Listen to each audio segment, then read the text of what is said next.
कई सौ वर्ष पहले नाजरेत के एक छोटे से गांव में एक दिव्य बालक का जन्म हुआ जिसका नाम यीशु मसीह था। उनके माता पिता मरियम और योसेफ ने एक ऐसे पुत्र को जन्म दिया जिसे पहले से ही महान कार्यों और चमत्कारों के लिए प्रकट होने की भविष्यवाणी की गई थी। उनके जन्म से ही उनके प्रति लोगों की जिज्ञासा और आकर्षण बढ़ने लगा।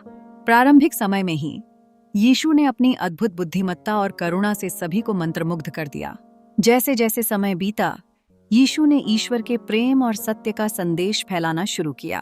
उन्होंने सिखाया कि प्रेम केवल एक भावना नहीं बल्कि एक सशक्त शक्ति है। उन्होंने अपनी शिक्षाओं में कहा, ईश्वर प्रेम है और उनके अनुयायी बड़ी संख्या में उनसे जुड़ने लगे। उनके द्वारा किए गए चमत्कारों ने उन्हें और अधिक प्रसिद्ध किया, जैसे अंधों को दृष्टि देना, भूखों को भोजन मुहैया कराना और यहाँ तक कि मृतकों को जीवित करना। इन चमत्कारों ने लोगों के मन में उनकी दिव्यता का एक और मजबूत प्रमाण स्थापित किया। हालांकि इस बीच कुछ धार्मिक नेता और शासक यीशु की बढ़ती लोकप्रियता से चिंतित हो गए।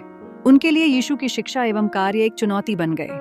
उन नेताओं ने एक ऐसा संकल्प लिया जिससे यीशु का अंत करना आवश्यक हो गया।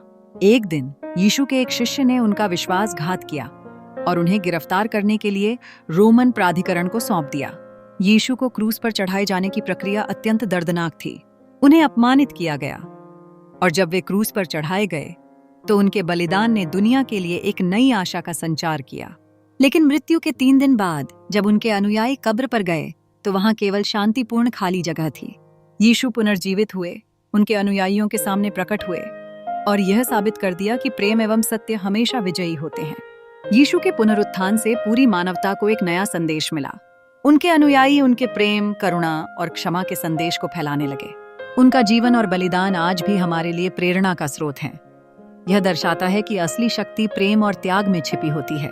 यीशु का संदेश आज भी गूंजता है और उनकी शिक्षाएं लोगों को निरंतर प्रेरित करती हैं।